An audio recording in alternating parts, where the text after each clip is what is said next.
"O baralho tá completo?" perguntou Nicholas enquanto acendia um cigarro com seu isqueiro. "Tá sim", confirmou Marcelo, após uma rápida contagem. 52 cartas, mais a estrela da noite. Vocês são uns idiotas por ficarem mexendo com esse tipo de coisa. A namorada de Nicholas, Letícia, deixava transparecer seu desconforto diante daquela situação. "Acham mesmo que isso vai dar certo?" questionou Débora ceticamente, prestando atenção apenas na tela do celular. "Claro que vai", respondeu Marcelo com confiança. "Eu não quero participar disso, tô caindo fora." Letícia se levantou do chão e foi em direção à escadaria que dava acesso ao sótão. Nicholas foi atrás dela e puxou-a levemente pelo braço. "Fica aqui, amor", ele insistiu. "É só uma brincadeira tonta. Acredita mesmo que algo de mal vai acontecer comigo do seu lado?" Nicholas aproximou-se de Letícia e sussurrou em seu ouvido. "Além do mais, não se esqueça que os meus pais vão passar o fim de semana fora de casa. Daqui a pouco a gente dá um jeito de se livrar do Marcelo e da Débora para aproveitar melhor a casa. O que você acha?" Letícia esboçou um sorriso malicioso. "Gostei da ideia." "Bom, continuando", Débora brotou entre o casal. "As instruções dizem claramente que são necessárias 4 pessoas para funcionar. As cartas devem estar dispostas no sentido anti-horário, na seguinte sequência: começando pelos 4 reis, depois do as ao 5, seguido pelos 4 valetes, continuando com todos os 6 até o último 10, e por fim as damas. Os naipes devem ser organizados desse jeito: copas, paus, ouro e espada." Enquanto Débora citava as regras, Marcelo organizava as cartas. "É extremamente importante que a sequência esteja correta", continuou Débora, "pois esse círculo será o responsável por impedir que a entidade invocada deixe a morada dos mortos e caminhe livremente pelo mundo dos vivos. Após confirmar a organização das cartas, o quarteto deve se posicionar ao redor do círculo, cada um portando uma vela acesa à sua frente, sendo estas as únicas fontes de iluminação do ambiente em que o grupo se encontra. Dentro do círculo será posicionado o Coringa. Um dos 4 membros deverá atear fogo na carta, e enquanto ela queima, todos devem recitar os versos de invocação. Se tudo estiver de acordo, a entidade surgirá das cinzas da carta e realizará o seu julgamento de conduta." "Julgamento de conduta?" interrompeu Letícia. "Que porra é essa?" "Alguns relatos contam que o Coringa do baralho, representado pelo bobo da corte, expõe o segredo mais sombrio de cada um dos participantes do ritual", respondeu Marcelo. "Aquele que a entidade julgar como o mais perverso será levado para o mundo dos mortos junto com ela." Letícia engoliu em seco. "Chega de enrolação, vamos fazer logo isso", disse Nicholas. Ele mesmo foi acendendo as velas uma a uma com seu isqueiro. "Manda o poema pra gente, Débora", pediu Marcelo. Imediatamente, todos receberam notificações de mensagem em seus respectivos celulares, contendo os versos na íntegra. "Estão prontos?" Nicholas acionou o isqueiro novamente, e no mesmo instante as chamas começaram a consumir a figura do bobo da corte estampada na carta. Nicholas retornou à sua posição no círculo, sentando-se entre Letícia e Débora. Marcelo se encontrava à sua frente. O velho relógio de parede marcava meia-noite, quando o grupo começou a recitar o poema em uníssono. O rei suspeitava de uma traição, cuja punhalada fora bem no seu coração. Sua dama se entregara ao adultério, porém o seu amante ainda era um mistério. O rei, sem ter em quem confiar, ao seu valete resolveu confessar. O valete astuto sorriu com satisfação, pois para esse problema ele tinha solução. "Sei quem é o sujeito", ele logo falou, e para o bobo da corte seu dedo apontou. O rei não permitiria tamanha humilhação. Naquele mesmo dia declarou a punição. O bobo fora injustamente acusado, e soltou seu último suspiro enforcado. A dama teve a vida poupada, e a atitude do valete fora recompensada. No entanto, o que o rei não sabia era que com o valete a dama dormia. Agora, em meio ao fogo, invocamos a figura do bobo. Do mundo dos mortos ele se erguerá, e diante de nós aparecerá. No exato momento em que o poema terminou de ser recitado, as chamas tinham pulverizado o Coringa, não deixando nada além de cinzas no meio do círculo formado pelas outras cartas. Os 4 se entreolharam por alguns segundos, até que Nicholas resolveu quebrar o silêncio. "Viu só, amor? Eu falei que não passava de uma brincadeira idiota." Um forte estrondo impediu que Nicholas terminasse a frase, fazendo com que todos pulassem de susto. A porta do sótão havia se fechado. Marcelo ameaçou se levantar. Mas que merda que tá acontecendo aqui? Eu não consigo me mexer. A borrada nas calças foi grande a ponto de ter te prendido no chão? Nicholas era o único que estava estampando um sorriso no rosto. Cala a boca, porra! Retrucou Marcelo, apontando um indicador na cara de Nicholas. Levanta aí então, se você consegue. Nicholas tentou sair de sua posição, mas foi em vão. Cara, isso não é possível, parece até que eu tô pesando 1 tonelada. Você disse que não ia acontecer nada, Nicholas. Letícia parecia que ia ficar sem fôlego. Suor escorria de seu rosto e suas mãos tremiam. Eu tô aqui, Lê, calma. Um trovão rugiu lá fora, fazendo a casa toda tremer. As 4 velas se apagaram ao mesmo tempo, inundando o sótão em plena escuridão. Um aroma pútrido preencheu o ar, pouco antes de todas as cartas se incinerarem, formando um círculo de fogo incrustado no chão, com cerca de 2 metros de diâmetro. Letícia soluçava enquanto apontava para o interior do círculo. O que é aquilo? Uma sombra emergiu do chão, assumindo uma forma humanoide. A entidade investiu contra as chamas, na tentativa de desvencilhar-se do círculo. Porém, uma barreira invisível impediu de avançar além daquele limite. A criatura tentou inúmeras vezes romper a sua jaula, urrando como um animal. Letícia tapou os ouvidos e cerrou os olhos, mas as lágrimas escorriam no seu rosto mesmo assim. O sorriso de Nicholas desapareceu, dando lugar a uma expressão de incredibilidade diante daquela cena grotesca. Os gritos de horror vindos de Débora só não eram mais altos do que os da entidade. Marcelo abraçou os joelhos, evitando olhar para a criatura. Depois de várias tentativas, a sombra se acalmou, ficando estática em meio ao círculo de fogo. A criatura aos poucos foi revelando sua verdadeira identidade. Suas formas eram exatamente iguais à figura do bobo da corte gravada na carta queimada. O rosto da entidade estava pintado de branco. Ele usava um chapéu xadrez nas cores preta e vermelha, com 4 guizos nas pontas, que representavam os 4 naipes do baralho. Suas vestes mantinham o mesmo padrão de cores do chapéu. O bobo carregava consigo um par de chocalhos. Subitamente, a entidade começou a dançar, rodopiando o círculo em chamas, enquanto sacudia os chocalhos e fazia os guizos de seu chapéu tilintarem. O bobo arqueava a coluna, fazendo as mãos quase tocarem o chão, e rapidamente a endireitava. O sorriso carimbado em sua cara não desapareceu em momento algum. O bobo encerrou a dança com um pulo, caindo sentado de frente para Nicholas, e com as pernas cruzadas no chão. Ele ergueu os chocalhos até a altura da cabeça, congelou os braços naquela posição e tornou a sacudi-los. Seus olhos estavam fechados. Sentem esse cheiro? O bobo farejava o ar como um cão de caça buscando sua presa. É medo. Os 4 jovens estavam estáticos diante da criatura. Olha, ouso dizer que vocês 4 são o grupo mais podre com quem eu tive contato. E agora? Por onde começar? A cabeça dele começou a girar com o corpo parado na posição original. Ele descreveu um arco de 90 graus, depois 180 e por fim 3/4 de volta. Você parece boa. Ele se dirigiu a Débora, fazendo seu corpo rotacionar pelo mesmo caminho que fizera com a cabeça. No momento em que ficou totalmente de frente a Débora, o bobo interrompeu a agitação dos chocalhos. Está com medo, minha jovem? Quis saber a entidade das cartas. Não, Débora engoliu em seco. Talvez seja verdade.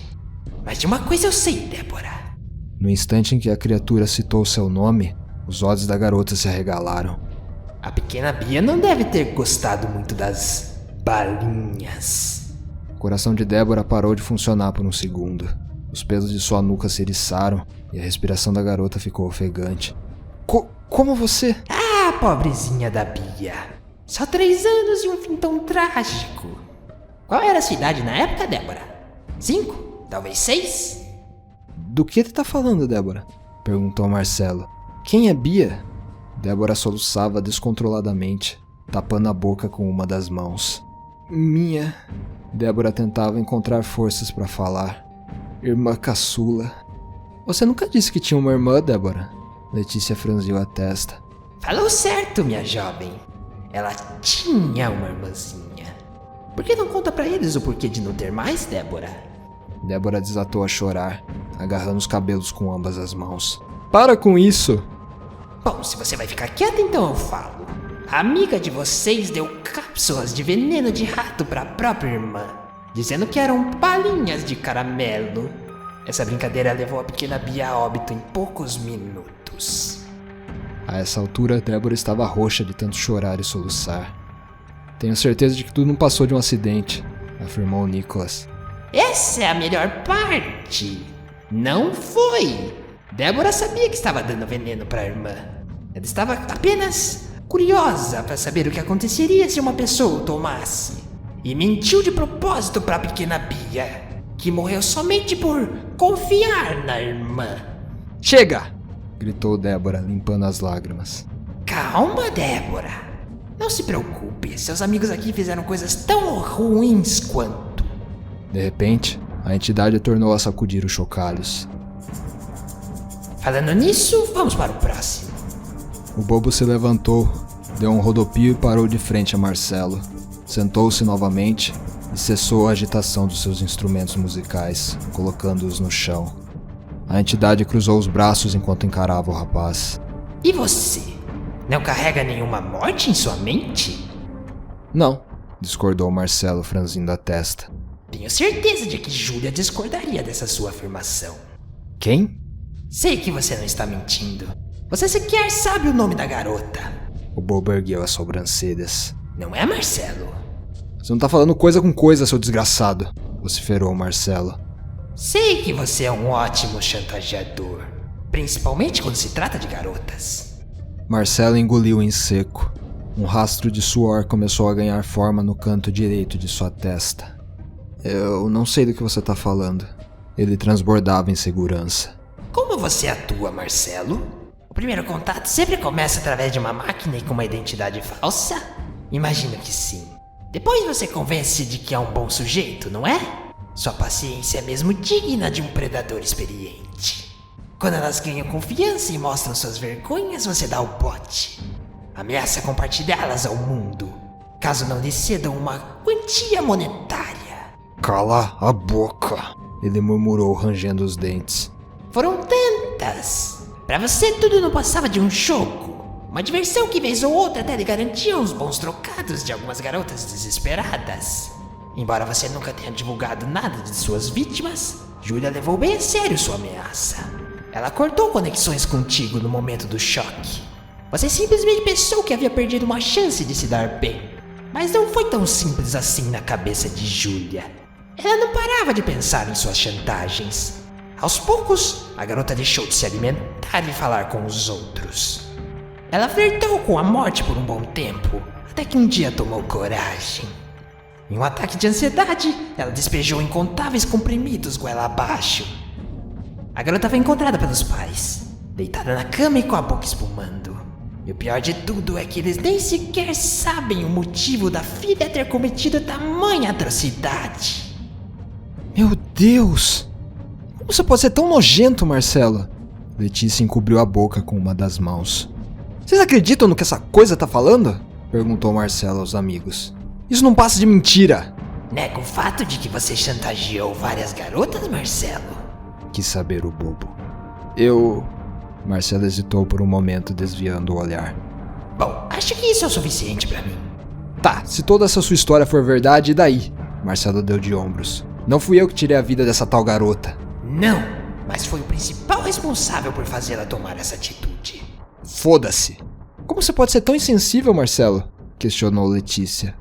Antes que Marcelo pudesse se defender, o bobo interrompeu. Ora, vejam só. Se não é o sujo falando do mal lavado. A criatura novamente sacudiu os chocalhos. Quem é você pra falar de insensibilidade, Letícia? O bobo fixou os olhos vermelhos na garota. Ela ficou imóvel, sentindo apenas o calor da urina escorrendo em suas pernas. A entidade interrompeu o ritmo dos chocalhos e os depositou no chão. Um rostinho bonito desses escondendo algo tão terrível. Quem poderia suspeitar? Além do mais, ele não passava de um sem-teto na beira da estrada, não é mesmo? Letícia estava tão pálida quanto uma folha de papel. Por favor, não. Você viu que ele ainda estava vivo quando desceu do carro para verificar o estrago. Mas o que você fez? Nada. Apenas assistiu ele se contorcendo no acostamento, implorando por ajuda, com vários órgãos esmagados. A morte dele era certa. Contudo, Letícia, você ao menos podia ter chamado socorro e assumido a responsabilidade de seus atos.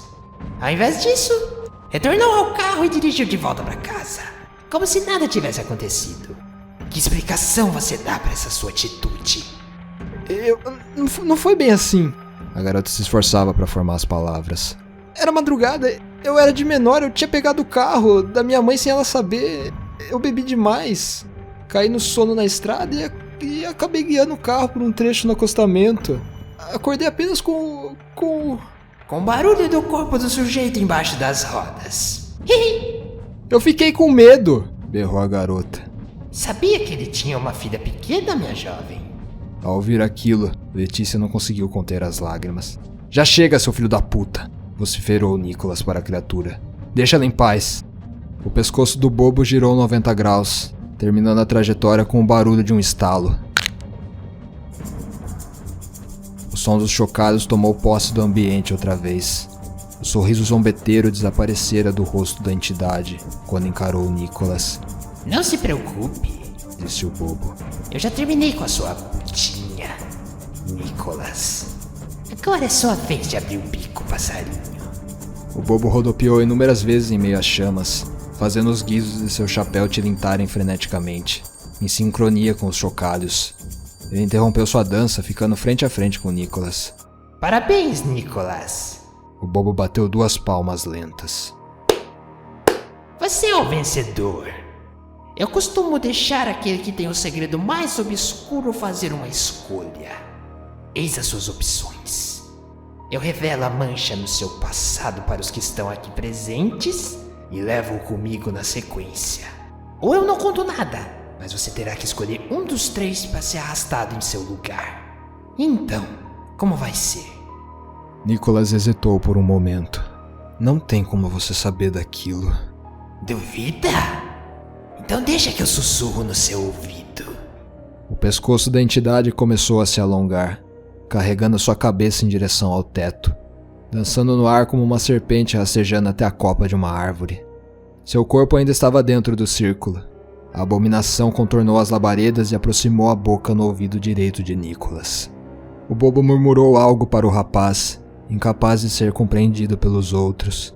O palpitar desenfreado do coração de Nicholas transparecia em seus olhos arregalados. Ele virou o rosto para a criatura e balançou a cabeça em um gesto de negação. Ela, se opondo, acenou positivamente, esboçando um leve sorriso. Nicholas encarou as chamas com um olhar longínquo.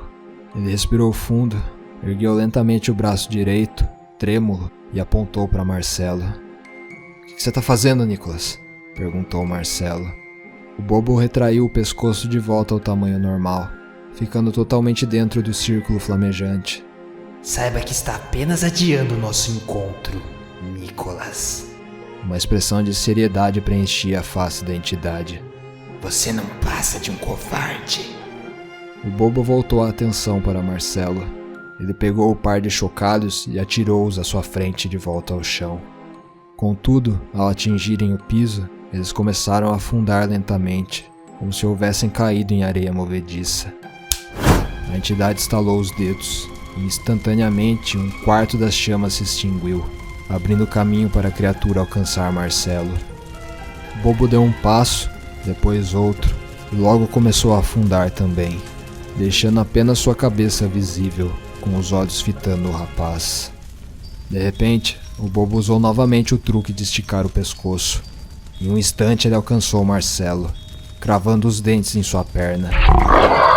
Ele urrou com a dor da mordida. As garotas berraram. Nicholas ainda tremia e apontava para Marcelo. "Alguém me ajuda, porra!" gritou Marcelo, enquanto se debatia no chão na esperança de se livrar da criatura. Todos continuavam presos aos seus lugares. O bobo começou a puxar Marcelo para o portal no chão. Ele socou inúmeras vezes a cabeça da aberração, mas em momento algum ela cedeu. "Vai se fuder, Nicholas!" Foram as últimas palavras proferidas por Marcelo, antes de sua voz ser completamente abafada ao cruzar o portal. As chamas se apagaram naquele momento, deixando os 3 em plena escuridão. Nicholas conseguiu se soltar do chão. Deu alguns passos até a entrada do sótão, tateando a parede em busca do interruptor. Ao encontrá-lo, o acionou. Marcelo não estava mais entre eles. Letícia e Débora se entreolhavam congeladas em seus lugares. O círculo, formado pelas cartas do baralho, continuava do mesmo jeito, com exceção de uma carta a mais que ocupava o centro, totalmente intacta: o Coringa.